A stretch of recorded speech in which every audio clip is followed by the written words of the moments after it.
Hey everyone, it's Ben Hardy here, and in today's going to be reviewing a Porsche Taycan. Before we get into this video, I want to give a huge shout out and thank you to the Porsche Salt Lake for giving me some time with this Taycan. I'm going to include a link to their website in the description down below so you can check out what they have currently. And then on a side note, if you want to save time and money the next time you purchase a car, link to my car buying guide in the description down below. Let's get into it.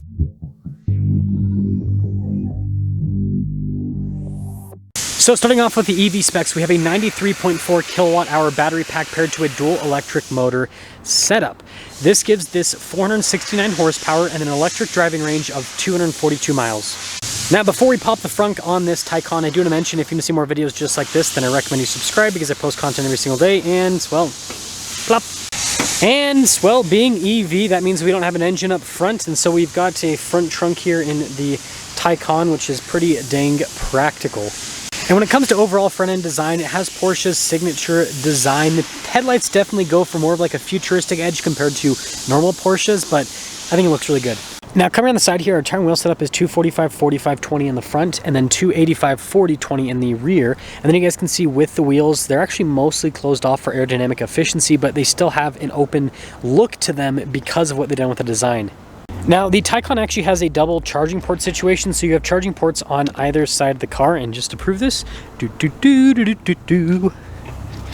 so doesn't matter which side you pull up on. This one obviously doesn't have fast charging though, so I guess if you're going to do fast charging, only on that side. And then here's your full side view with the Taycan. It has such a sleek design, and then you have that like cut right there on the front, which just kind of adds to the unique look. Now I showed the key fob a little bit earlier, but here it is, again, normal Porsche key fob, and now we're popping the rear. Now when it comes to cargo space here in the Taycan, it is a larger size sedan and it's pretty practical here. I will say the height isn't all that much, but it goes in pretty deep. And then you guys can see we've got a 12 volt right there, and this is cool. Just press a button and it'll close it for you. Now this has a light bar just like a lot of modern Porsches, so that looks really cool. And then just the rest of the design, they've left it to be pretty simplistic and clean. And so putting it all together, this is one of my favorite EVs when it comes to design, but let me know what you think.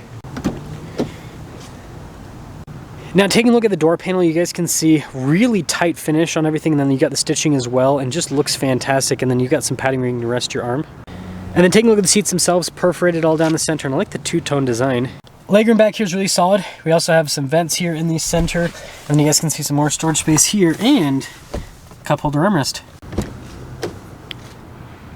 Now taking a look at the front door panel again, you can see with the stitching here and then all of the trim down below, and I love the handle. It has such a solid feel to it.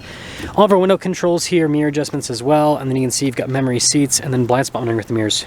And then look at the front seat, perforated all down the center portion. You've got all of your adjustments there on the side. And again, I love the look of the trim there. Now there is a power button off to the side, but the second you get in and close the door, it actually starts up the car automatically, which is pretty cool. And speaking of cool, look at this steering wheel. Really nice trim all around. You got the drive mode select on the steering wheel in normal Porsche fashion. You can see the rest of the practical controls. But again, it has that nice, tight Porsche feel to it.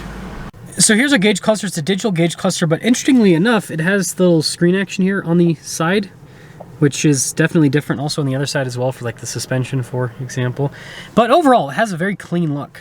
Now we've got this full 360 camera system. Resolution on it is really solid. It's cool, you can do like a little zoom function there. But yeah, really good camera system. Overall, easy enough to use as well. And then as for the rest of the infotainment system, you got like a shortcut bar here, and then you have this tab here in the center. Responds really well. It's easy to use. Everything just makes sense. So I think they did a good job with the layout. I like the little Taycan there for the drive modes and everything. And by the way, you do have a bunch of different drive modes that you can go through here, as you can see. Now before we head below, you guys can see, of course, we got a clock. I always have a clock in a Porsche, right? Anyways, really nice trim here in the dash, and soft touch here at the top as well, for those of you that are wondering. And then here is our climate control screen. So I think pretty self-explanatory. It does kind of have like more of a haptic feedback situation with it, which is interesting.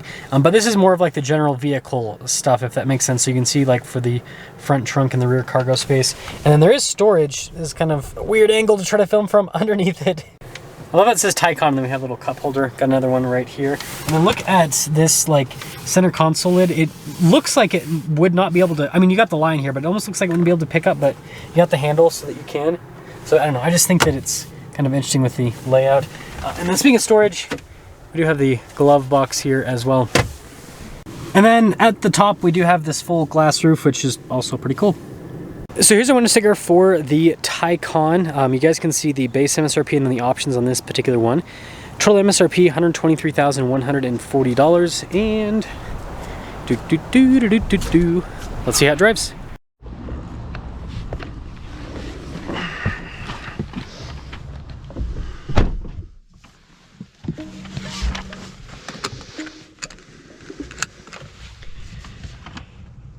Well, let's talk about visibility before we set off. Here's visibility over the hood, both of the mirrors, throughout the rest of the rear, and definitely has that spaceship type feel to it.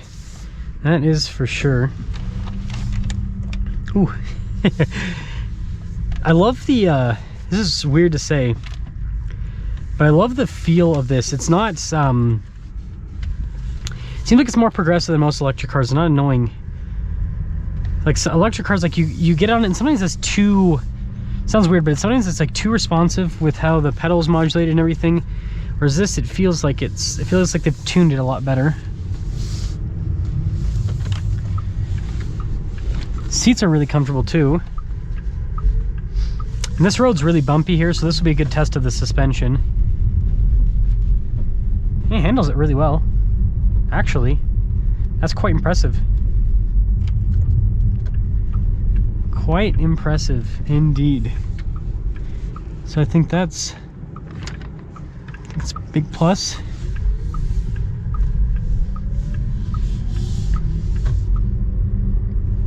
I like the little whirring sound it makes. It's like woo, kind of feels like you're in a spaceship in a sense.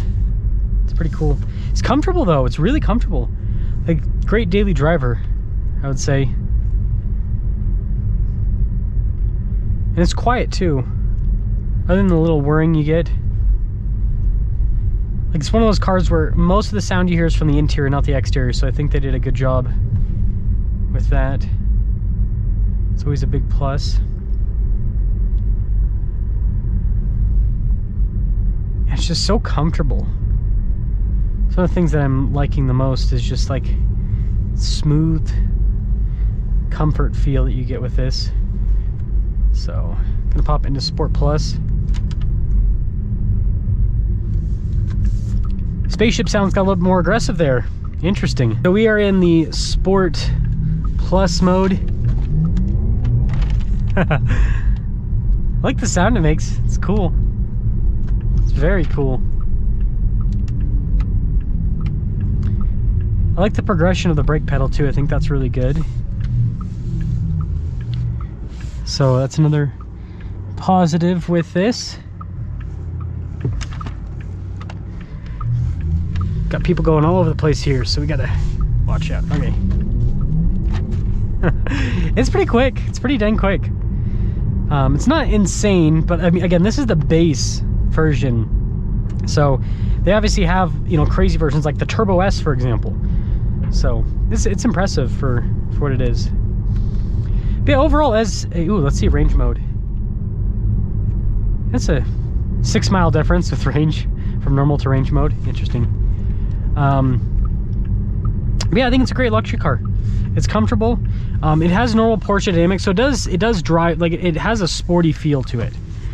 And you know, a lot of people have said this, and I think I agree with it. It's the best driving EV on the market. In terms of, you know, mixing performance with sportiness and all that.